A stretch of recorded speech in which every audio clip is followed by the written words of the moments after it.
Uh, Good evening again. I think last time we had discussed about few literary genres.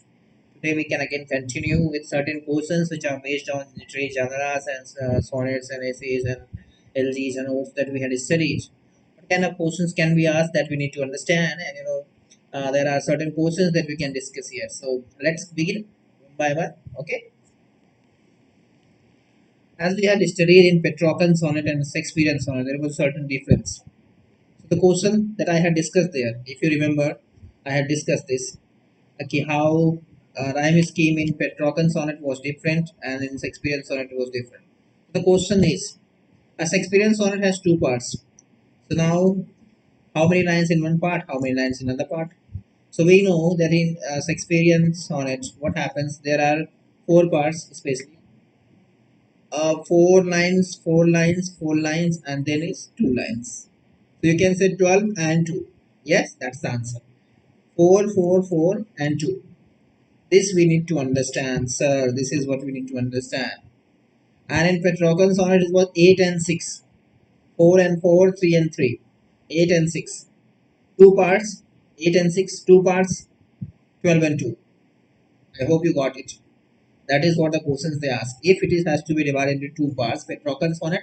So it is 4 and 4, that is 8, and then octave and sestet. This is what is talk about Petrarchan sonnet. 8, 4 and 4, 8, then 3 and 6, 6. That is Petrarchan sonnet. 8 and 6.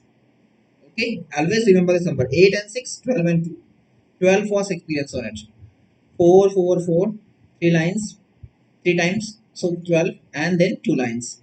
That is couplet actually at the last. That is what is called, as I told you, is actually Shakespearean sonnet 12 and 2. Okay. Next question that we can have. The second part is called what? Couplet. Of course. 2 lines couplet. Then Shakespeare wrote how many sonnets? 154. That's very nice question, and we all know this. This is how the questions are asked. Questions are not going to be tough. It's really the thing is that you need to memorize and read extensively. Intensive reading for free is not going to help. It's extensive reading. As much as you know is going to help. And they are easy questions, yeah. But yes, you have to confirm the facts. You cannot write 12 and 2 at the place of 12 and 2 are given say states. 8 and 6. 8 and 6 is for Petrarchan sonnet. 12 and 2 is for Shakespearean sonnet. Be confirm of this fact. Likewise, 154 sonnets for Shakespearean sonnets. 154 sonnets was written by Shakespeare. And then we have, then another question is Milton wrote how many sonnets? 28 sonnets. Milton wrote 28 sonnets. A Petrarchan sonnet has two parts. What are the names? Octave and sestet I discussed. This is the question that I earlier discussed also. Yes. Shakespeare has immortalized his love for his Iskelie, for whom he has written this. So he has addressed his sonnet to Dark Lady, that is a character. So we need to understand the Dark Lady is a famous character in this. That is, he has addressed his uh, sonnets to Dark Lady. And then they also serve who only stand and wait. They also serve who only stand and wait. Who has written this? Of course, John Milton. On his blindness, he was complaining. He was feeling unhappy. God made him blind earlier, but later he realized no, God service is not something like that. You just uh, God expect everything from God. Whatever the God has given, you have to be thankful for that. And they also serve who stand and wait. This is what John Milton says.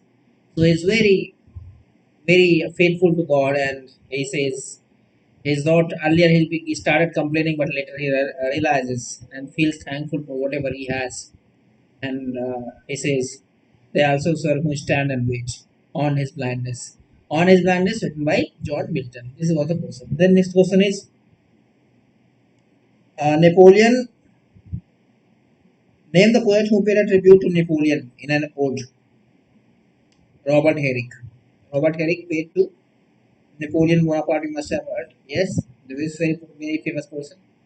Was the historical personality. Was famous, and he was addressed an ode by written by Robert Herrick. Robert Herrick is a very famous name. These are the questions they have repeatedly asked. You have to remember Robert Herrick. Yes, he has written an ode addressed to Napoleon, paying a tribute to Napoleon. Yes, who wrote an ode to himself? Ode to himself, Ben Jonson. Yeah.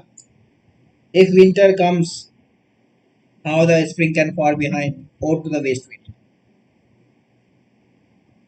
What is the most important feature of an ode? It is a form of an address. You address.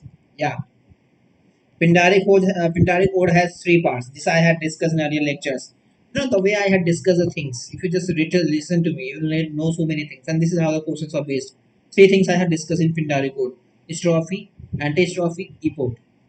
So they ask this question: what are these three parts? These three parts are strophe, antistrophe, and epoch. Be clear? आगे चलते हैं. Hail to the Billy the Spirit. What is being addressed to the spirit here? Skylark. Yeah. Hail to the Billy the Spirit. This is Skylark is being addressed here. Thou was not born for this immortal bird. John Keats had written this. Thou was not for this immortal bird.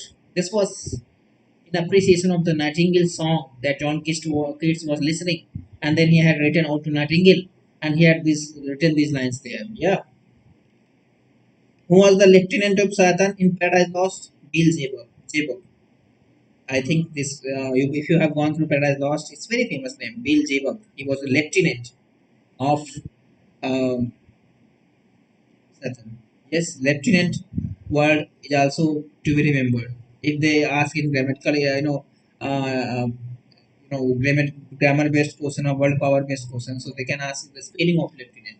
So the spelling of lieutenant is Lieu let T-E-N-A-N-T lieutenant. Okay? Yes, even I need to look at this because this is a bit tough, but they ask this lieutenant. Yeah. Okay. Who is the hero of Spenser's Fairy Queen? King Arthur. King Arthur is the hero of Spenser's Fairy Queen. Okay. Then how many books are there in Paradise Lost? 10 books. Which of the following epics has 24 books? Then central theme of Homer's Iliad. Okay, I think we will make a next lecture for that. Let's stop here. Okay, thank you.